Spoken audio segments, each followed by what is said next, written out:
Hoy hemos recibido la consulta de Damián, un estudiante de nivel terciario que está haciendo su curso de ingreso y tiene que trabajar sobre este trabajo práctico, valga la redundancia, que tiene que ver con la lengua, la competencia lingüística, el estudio, parte del estudio de la lengua, en este caso, a nivel teórico, es decir, no vamos a hablar sobre la parte específica del idioma castellano o español, sino de elementos que están en común a lo que son distintas lenguas. Lo que vamos a trabajar en este video entonces es una lectura comprensiva de lo que estamos teniendo adelante, de este material que en este caso es en PDF. Lo que nos dice aquí es que cuando uno conoce una lengua, una conoce una lengua, podemos hacer, más allá del idioma en particular, podemos hacer un uso de ella. Y que ese uso que nosotras hacemos nos marca una determinada interiorización con esa lengua, una determinada profundidad en el que conocemos esa lengua. Entonces, por ejemplo, si la otra persona nos dice una frase con las palabras medio desordenadas, podemos automáticamente, por conocer profundamente esa lengua que estamos hablando, corregirla. Ese sería el primer ejemplo que tenemos aquí, entre estas dos distintas opciones que están apareciendo por aquí. Si quieren puede ponerle pausa al video y leerlo tranquilo. También si hay una parte de una frase que no escuchamos, o incluso cuando no escuchamos, nunca antes habíamos escuchado una frase como esa, sea la frase que sea, puede ser algo raro, fantasioso, incluso que no tenga sentido, podemos entenderlo. Contrario a que si es un idioma que no hablamos, no vamos a entender una frase si jamás escuchamos ninguna de esas palabras. Este sería el segundo de los casos.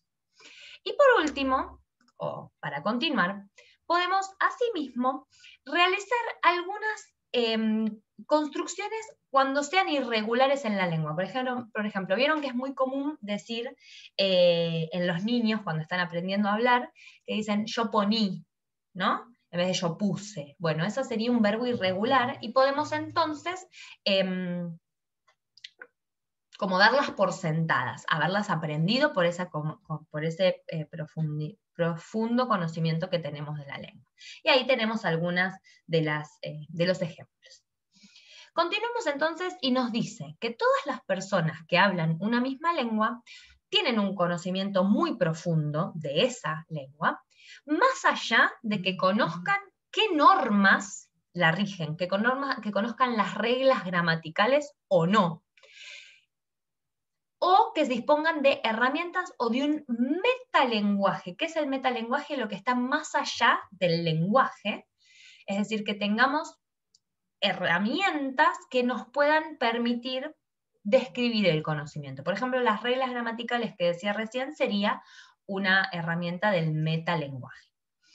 Dice, más allá, este párrafo en color verde, que el conocimiento que está interiorizado, o sea, el conocimiento del cual me apropié, se obtiene, se adquiere y se va desarrollando cuando adquirimos la lengua, cuando empezamos a hablar, cuando empezamos a aprender a hablar. Y es distinto, es de una naturaleza diferente, al conocimiento que tenemos de la lengua en el proceso de escolarización. Es decir, no aprendimos a hablar de la misma forma cuando teníamos 2, 3 años, y no hicimos el mismo uso de la lengua en ese entonces, que cuando nos sentaron en un banco con una lapicera en la mano y nos dijeron M con A, ma, M con E, me. El estudio que hicimos fue diferente. El proceso en el cual lo aprendimos fue diferente. Hablamos entonces de competencia lingüística. ¿Qué es la competencia lingüística? Lo que concierne primariamente a la teoría lingüística es un hablante oyente ideal, en una comunidad lingüística del todo homogénea, que sabe su lengua perfectamente y al que no afectan condiciones sin valor gramatical, como son limitaciones de memoria, distracción, cambios del centro de atención e interés, y errores característicos o fortuitos al aplicar su conocimiento al uso real. Esta es una cita de Chomsky en el año 1965, un estudioso de la lengua, o de las lenguas, y que está diciendo todo este palabrerío medio extraño. Justamente lo que nos está diciendo es que primero que nada, una teoría lingüística, o sea, una teoría de la lengua y el uso que se hace de la lengua, lo que le atañe, lo que tiene que ver en primer lugar con eso, es un ideal del hablante y el oyente. ¿Por qué estamos diciendo un ideal? Porque cuando yo en la práctica hablo, puede que la otra persona no me escuche porque hay mucho ruido alrededor, puede que yo esté con dolor de muela y entonces no pueda modular bien y las palabras que diga no sean escuchadas. Puede ser que la otra persona esté distraída y entonces no esté prestando atención a lo que yo estoy diciendo. O puede ser que se haya olvidado de algo que yo ya le conté y entonces lo que le estoy contando ahora no tiene mucho sentido porque se olvidó de que ayer fui a comprar pan y entonces hoy le digo, sí, no, hoy subieron la factura y me va a decir, ¿qué tiene que ver la factura? Bueno, todo esto no se da en la práctica, o sea, si todo eso no existiera, tendríamos un hablante y un oyente ideal. Es decir, que las dos partes nos entendemos de manera perfecta, que las dos partes conocemos exactamente las mismas palabras, usamos el mismo vocabulario, etc. ¿Qué pasa? Si yo, por ejemplo, y otra cosa que no aclaré, perdón, es, hay errores que tienen que ver con algo que siempre hacemos mal. Por ejemplo, es muy habitual escribir necesario, una vez va con S y otra vez va con C, muchas veces se lo escribe invertida esa palabra y termina quedando necesario, ¿no? En realidad eso sucede cuando queremos escribir necesidad. Cuando escribimos necesidad, ponga primero la S y después la C, o a la inversa, siempre se va a leer necesidad. Pero entonces, y acá les tiro un tip, pensemos en necesario. Si yo escribo necesidad de esta forma en vez de esta, si yo escribo de esta forma, cuando escriba necesario, escribo primero con S, C, después con C, me queda necesario. Por lo tanto, ahí podemos observar que esa no sería la forma correcta. Bueno, ese sería un error característico. Y un error fortuito es que de pronto te estoy hablando y me confunda y en vez de decirte puse, diga poní, por un error que inmediatamente solemos solucionarlo. Pero bueno, son errores que se dan en la práctica que no existirían en esta idealidad. Por eso habla de el hablante oyente ideal. ¿Por qué hablante oyente? Y porque para que haya una comunicación tiene que haber una persona que hable y una persona que escuche. Si yo estoy hablando en el medio de la nada, no hay comunicación. Si alguien me está hablando y yo estoy así, no hay comunicación. Y ahí tenemos algunos ejemplos de errores de competencia. Por ejemplo, cuando digo mañana llegan los hermanas de mi mujer, es algo que se escucha raro, pero estamos entendiendo qué nos están queriendo decir. ¿Qué nos están queriendo decir? A ver, piensen. Yo digo, mañana llegan las hermanas de mi mujer. Entonces, que tengamos esa posibilidad de hacer de esta frase rara, esa frase que acabo de enunciar, que es coherente, con sentido, gramaticalmente correcta, eso implica un profundo conocimiento de la lengua. ¿Bien? Bueno, seguimos avanzando entonces. Vamos a lo que es la actuación lingüística. Acá teníamos lo que es la competencia. ¿Qué significa que alguien sea competente? Que tiene la capacidad, las herramientas, los saberes para hacer algo. Por ejemplo, el panadero es competente haciendo pan. Todas las personas que estamos hablando y entendiéndonos en esta lengua española somos competentes en hablar el español. Nuestra competencia tiene que ver con la lingüística española. Vamos a ver cómo actuamos, ¿sí? ¿Qué hacemos cuando tenemos competencia lingüística? ¿Qué es una competencia? Justamente acá habla de lo que les acababa de explicar, es el conocimiento que hay de la lengua, en este caso. En cambio, la actuación es el uso que se hace de la lengua en una situación comunicativa concreta. ¿Y por qué nos aclara concreto? Porque no da igual, porque no voy a hablar a igual, porque no voy a hacer un uso de la lengua igual con mis amigas, amigos, con mi pareja, con mi compañera, compañero de trabajo, con el panadero al que fui a comprarle pan, con una persona que me está insultando, con una persona que me está diciendo cosas lindas, no vamos a hacer un mismo uso de la lengua. Las palabras que usemos, la forma en que nos expresemos, el lenguaje que utilicemos, lo que digamos, cómo lo digamos, con qué entonación, tiene mucho que ver. De hecho, hablamos más con lo que no decimos. Y ustedes van a decir, ¿qué está diciendo? Esto estoy diciendo. Si yo te digo, estoy re contenta. ¿Estoy re contenta? ¿Qué decís? No estoy re contenta. Mi cuerpo, mi voz, mi tono te está diciendo de que no estoy contenta, aunque mis palabras te digan, estoy re contenta. ¿Cierto? Bien. A veces a eso le llamamos de ironía, ¿no? Cuando decimos, ay, sí, no sabes lo mal que me puso, y estamos chochas de que algo haya pasado así, lo decimos con lo contrario. ¿Por qué? Porque nuestro cuerpo, nuestro metalenguaje, lo que no está en lo que exactamente estamos diciendo, está comunicando otra cosa. Me fui un poco por la rama, pero es algo interesante. Bien, acá hace un poco más extenso esto de qué tiene que ver, cuál es la diferencia entre la competencia y la actuación, ¿sí? Así que eso, si quieren, de nuevo, ponerle pausa a la lengua, le podemos, lo pueden hacer y pueden leer ese párrafo, ¿sí? Vamos a avanzar entonces un poco más.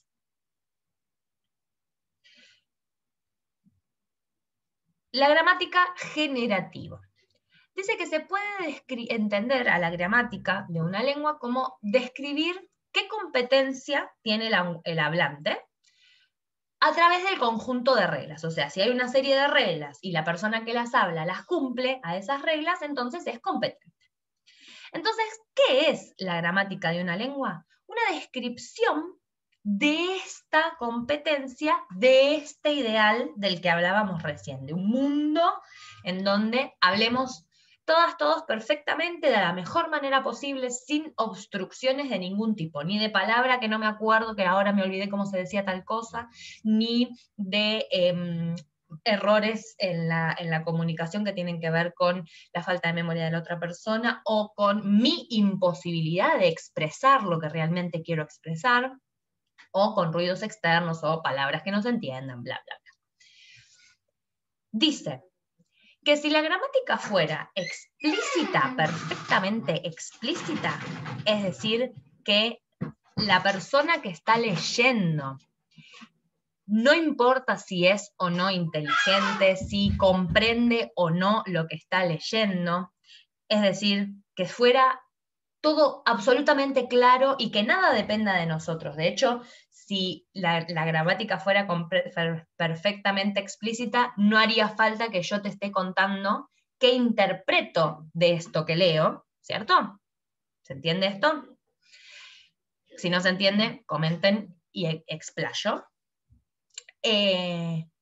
Entonces, si fuese todo lo que está como ahí, puesto arriba de la mesa, y no dependieran absolutamente de las personas que están recibiendo ese mensaje, qué interpretación le da, entonces esa gramática sería una gramática generativa. Entonces, ¿qué es lo que va a hacer?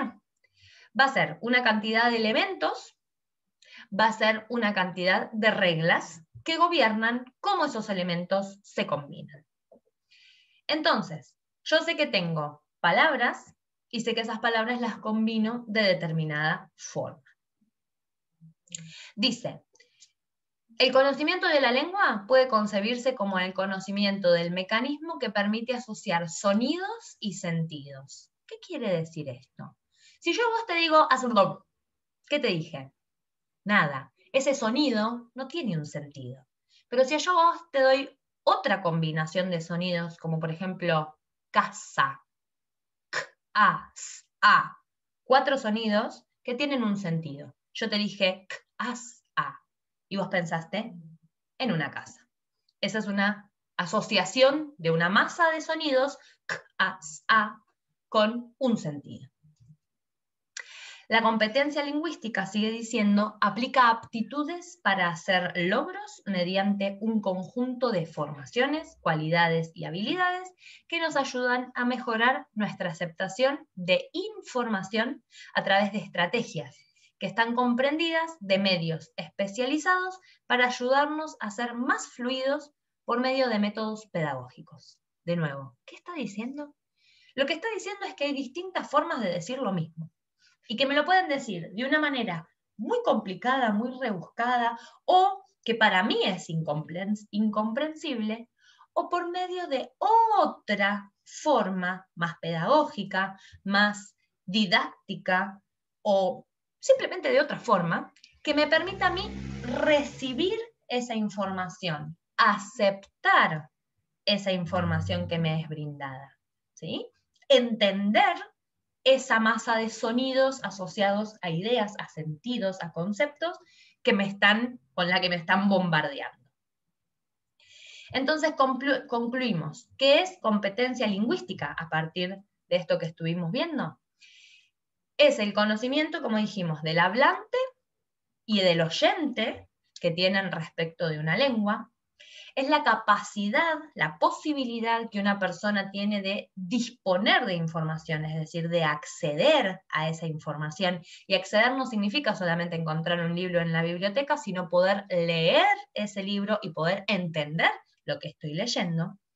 Y cuando tenemos esas herramientas podemos comprender, podemos organizar, podemos crear un número que es posiblemente ilimitado, infinito, de oraciones que son válidas, que son correctas, con un número limitado de componentes. De nuevo desentrañemos esto. Un número limitado de componentes son las palabras, básicamente. Las palabras, yo puedo tener, por ejemplo, palabras, así, tormenta de ideas que se me ocurren. Auto, voy a poner en amarillo para que se vea mejor. Rojo, funciona, no, me encanta, y casa, y rojo, puede ser rojo o roja, puede ser más y grande. Por ejemplo, acá tengo un número limitado de componentes. Con este número limitado de componentes puedo organizarlos de la siguiente forma. Perdón, me faltan algunos artículos acá. La, el o mi, por ejemplo. Mi no sería un artículo, pero bueno, son otras opciones. Me encanta la casa grande. Una posibilidad. Me encanta la casa grande. Otra posibilidad sería, me encanta la casa roja. Y cambié. Me encanta el auto rojo. O funciona el auto rojo. O el auto rojo funciona. O no me encanta la casa roja. Esa quedó medio rara. No me encanta, es medio raro. Generalmente decimos no me gusta, ¿no? Podríamos también ahí sumar una palabra más, que sigue siendo un número limitado. Bien, si nos ponemos a hacer este ejercicio y lo continuamos, van a ver que vamos a tener una casi ilimitada cantidad de oraciones con las palabras, con los números limitados de componentes que existen en el idioma español. Eso es lo que nos están diciendo. Y dice Chomsky, este estudioso de la lengua, este teorista, esta persona que hace teorías, Chomsky, dice que los individuos tienen la capacidad de comprender y crear oraciones con un número limitado de componentes. Esto que acabamos de decir. Esta misma capacidad le permite decidir si ciertas frases son parte de su dialecto, escuchadas o nunca escuchadas. Es decir, por ejemplo, si a mí vienen y me dicen arre, al principio, cuando empezó a aparecer el arre, Habría algunas personas que quizás no entendían qué significaba arre, hasta que lo incorporaron a su dialecto, hasta que lo sumaron a ese número de componentes que tiene un sentido detrás, no es solo un sonido, tiene un sentido. No había sido nunca, había sido, perdón, nunca escuchada, o sea, no había sido escuchada. Ahora es escuchada. La escucho una vez, la escucho 2 veces, la escucho 3 veces, le pongo un sentido, sumo un componente a mi lengua. Y dice que todas las personas, dice Noam Chomsky, que todas las personas tienen ciertos datos fonéticos, ¿sí? Fonéticos es de sonidos, de fonemas, de conjuntos de letras y sonidos que se asocian a símbolos o a conceptos, mejor dicho, que todas las personas tienen estos datos que les permiten hacer varias articulaciones. Es decir, sumar, acomodar, expresar, como en los ejemplos que mostramos recién, de me gusta el auto grande, me gusta el auto rojo, me gusta el auto que funciona, o la casa que funciona, que grande. Entonces podemos usar tanto nombres, adjetivos, verbos, sustantivos, palabras que están relacionadas para crear oraciones. Y eso que podemos hacer es una capacidad que nos distingue de otras especies animales. Los animales no pueden crear oraciones complejas. Pueden demostrar que algo les gusta o algo no les gustan, pero no nos puede explicar por qué creen o no creen en Dios, o si están de acuerdo o no con la política pública que se implementó este año. Eso lo podemos hacer los humanos.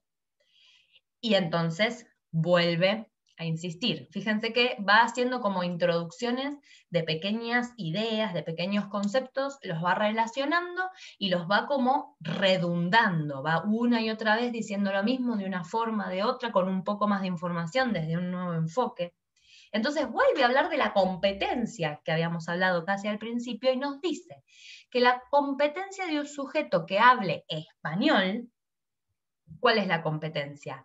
¿Cómo se representa esa competencia? Bueno, en la forma de la gramática generativa de esa lengua. La gramática generativa, acuérdense que ya vimos de qué se trataba.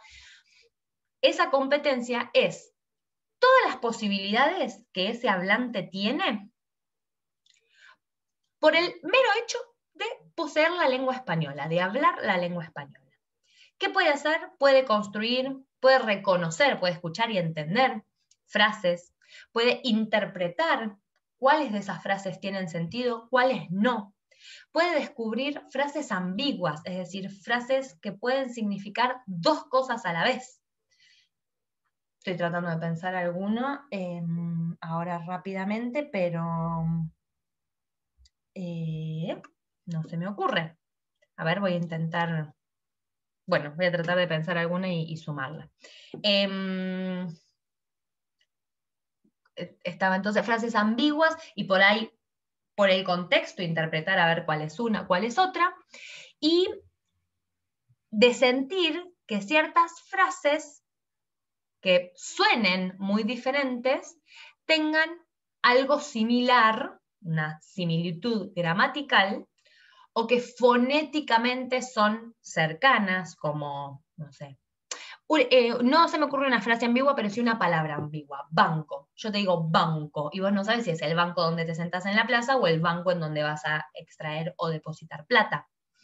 Ahí también tenemos algo que fonéticamente es tan cercano, o sea, son iguales, básicamente, banco, en los dos casos. Algo que está cercano puede ser banco y banca. La banca y el banco están cercanos gramaticalmente. Otra frase ambigua, el gato del auto, el cricket o el gato miau, animal, etc. Bueno, todo eso lo podemos hacer porque tenemos un profundo conocimiento de la lengua. Habiendo visto entonces esto que es teoría, nos vamos a meter en lo que sería la parte práctica. Y para poder resolver esta parte práctica vamos a hacer un nuevo video, así este no es eterno. A continuación van a tener la parte 2 de este video con las actividades prácticas de la competencia lingüística.